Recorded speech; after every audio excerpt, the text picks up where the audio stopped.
MCQs related to sub fertility. Incidence of sub fertility is 15%, mean हर 7 में से एक couple सब फर्टाइल होता है. ठीक है. फीमेल हैज़ 2 मिसकैरेजेस, एक फीमेल है उसके 2 मिसकैरेजेस हुए और फिर उसकी DNC हुई, उसके बाद अब वो 3 साल से कंसीव नहीं कर रही, तो ये सेकेंडरी सब फर्टिलिटी होती है. अगर प्राइमरी होती तो वो फर्स्ट टाइम ही कंसीव ना कर सकती. स्पर्म का life span female genital tract के अंदर 72 आवर्स होता है. डोमिनेंट फॉलिकल का साइज़ 20 mm होता है. ठीक है. प्रोजेस्टेरॉन हम ओवुलेशन यानी कि ओवुलेशन होने के बाद हम इसके लेवल को मेजर करते हैं. साइकिल के 21st डे के ऊपर हम प्रोजेस्टेरॉन के लेवल को मेजर कर सकते हैं. एंटी मुलेरियन हार्मोन ये ओवेरियन रिजर्व का मार्कर है. ग्रेनुलोसा सेल्स ऑफ फॉलिकल से प्रोड्यूस होता है. ये दोनों ही MCQs हैं.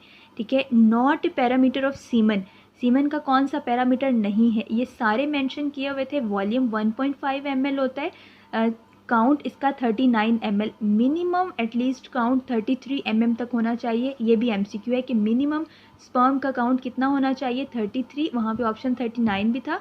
नॉर्मल 39 होता है लेकिन मिनिमम 33 होता है. मोटेलिटी 15% इस केस में लिखा हुआ था और पूछा था कौन सा पैरामीटर नहीं है, तो मोटेलिटी 32% होती है. मॉर्फोलॉजी नॉर्मल 4% होती है. pH 7.3 और कंसनट्रेशन 15. pH 7.2 से ज़्यादा, तो ये 7.3 ये नॉर्मल ही है. लाइफ स्पर्म्स 58% होते हैं. ये सारे क्राइटेरियाज आपको पता होने चाहिए. ओलिगोस्पर्मिया हम कहते हैं अगर स्पर्म काउंट 15 मिलियन से कम हो जाए. एक और MCQ था, उसमें गलत बता दिया था कि अगर 20 मिलियन से कम हो तो उसको हम ओलिगोस्पर्मिया नहीं कहते. अगर 15 मिलियन से कम हो उसको हम ओलिगोस्पर्मिया कहते हैं. अगर सीमन फ्लूइड एनालिसिस पे स्पर्म काउंट कम आया, मीन 10 मिलियन से कम, तो 3 मंथ्स के बाद हमने सीमन फ्लूइड एनालिसिस दोबारा करवाना है. ठीक है. हिस्टेरोसाल्पिंजोग्राफी से हम फेलोपियन ट्यूब्स की पेटेंसी को चेक करते हैं. इसके लिए हम मिथाइलिन ब्लू स्टेन यूज़ करते हैं और जस्ट आफ्टर मेंसेस, जैसे ही मेंसेस स्टॉप हो उसके फ़ौरन बाद ट्यूब की पेटेंसी चेक करने के लिए हिस्टेरोसाल्पिंजोग्राफी करवाते हैं. ठीक है. अगर एक फ़ीमेल है, सब फर्टाइल फीमेल, और इसके अंदर पोस्ट क्वाइटल ब्लीडिंग हो रही है, तो पोस्ट क्वाइटल टेस्ट हम लोग करते हैं सर्वाइकल फैक्टर को रूल आउट करने के लिए. ठीक है. कि कोई सर्वाइकल कैंसर या इससे रिलेटेड पैथोलॉजी तो नहीं है, उसके लिए हम post क्वाइटल, C for cervical, C for क्वाइटल. ठीक है. तो ये दोनों आपस में मिलते जुलते हैं. पोस्ट क्वाइटल टेस्ट हम सर्वाइकल फैक्टर रूल आउट करने के लिए करते हैं. ये हो गया था कि हिस्टेरोसाल्पिंजोग्राफी के लिए हम मिथाइलिन ब्लू स्टेन यूज़ करते हैं. नीमोपेरिटोनियम जब भी लेप्रोटमी करते हैं तो उस वक्त पहले एब्डोमिनल कैविटी के अंदर एक गैस फिल करते हैं, दैट इज़ कार्बन डाइऑक्साइड, ताकि एब्डोमिन डिस्टेंड हो जाए और सारे स्ट्रक्चर्स हमें क्लियरली नज़र आ जाएं. Not an ovulation inducing agent. Clomiphene भी ओवुलेशन को इंड्यूस करता है. गोनेडोट्रोफिन, लेट्रोजोल और टमोक्सिफिन, ये सभी ड्रग्स ओवुलेशन इंड्यूस करती हैं. डानाजोल ये ओवुलेशन इंड्यूस नहीं करता. Pregnancy rate after clomiphene is 15 to 26%. ये भी UHS का क्वेश्चन है कि क्लोमिफिन ओवुलेशन इंड्यूसिंग एजेंट है, अभी पहले बताया. इससे प्रेगनेंसी रेट कितना होता है, 15 to 26% होता है. साइड इफ़ेक्ट ऑफ क्लोमिफिन, क्लोमिफिन की वजह से ब्रेस्ट टेंडरनेस भी होती है, हॉट फ्लशेस भी होते हैं, मल्टीपल प्रेगनेंसीज भी होती है क्योंकि ओवुलेशन इंड्यूसिंग एजेंट है, और विजुअल डिस्टर्बेंस भी होती है. थ्रोम्बोएम्बोलिज्म हार्मोन रिप्लेसमेंट थेरेपी का साइड इफ़ेक्ट होता है, क्लोमिफिन का साइड इफ़ेक्ट नहीं होता. ओवुलेशन होने के बाद कितने दिन के बाद इम्प्लांटेशन होती है, 3 to 6 डेज़ के बाद होती है, और यूट्रस के पोस्टो सुपीरियर पार्ट के ऊपर एम्ब्रियो इम्प्लांट होता है. ठीक है. देन एक फ़ीमेल है, अगर उसमें सडनली एब्डोमिनल पेन और एसाइटिस हो तो वो ओवेरियन हाइपर स्टिमुलेशन सिंड्रोम होती है. खास तौर पे अगर इन विट्रो फर्टिलाइजेशन के बाद अगर फ़ौरन से एसाइटिस हो तो that is ovarian hyper stimulation syndrome. ये भी UHS का क्वेश्चन है. ठीक है. अगर एक फ़ीमेल है, उसमें फ़ीमेल सब फर्टाइल है, लेकिन जब उसको चेक किया तो उसमें एंटी स्पर्म एंटीबॉडीज़ हैं. ठीक है.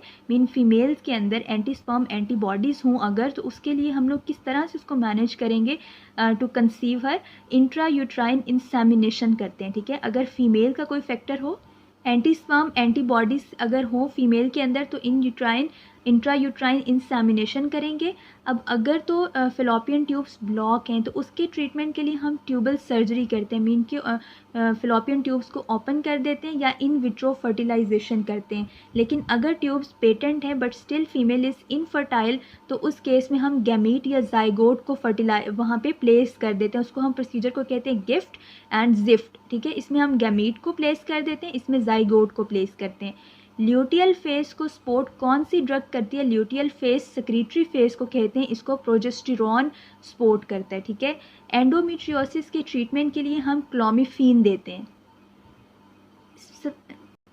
Spermatogenesis inhibited by all the drugs except, ये जितनी भी ड्रग्स हैं steroid, sulfasalazine, cyclophosphamide and nitrofurantoin, ये सब स्पर्मेटोजेनेसिस को इनहिबिट करती हैं। विटामिन ई सिर्फ इसको इनहिबिट नहीं करता। Which of the following problem not effect in vitro fertilization success rate? तो इन विट्रो फर्टिलाइजेशन हम लोग ट्यूबल ब्लॉक के केस में करते हैं। जब भी फिलोपियन ट्यूब्स ब्लॉक होते हैं उस वक्त हम 2 सर्जिकल प्रोसीजर्स करते हैं, या तो ट्यूबल सर्जरी करते हैं या फिर इन विट्रो फर्टिलाइजेशन करते हैं। इसका मतलब कि अगर ट्यूब्स ब्लॉक भी हैं तो वो इसको अफेक्ट नहीं करेंगे, ठीक है। चाहे दोनों ट्यूब्स ब्लॉक हैं उस केस में भी ये इफेक्ट नहीं होगा ये वाला प्रोसीजर।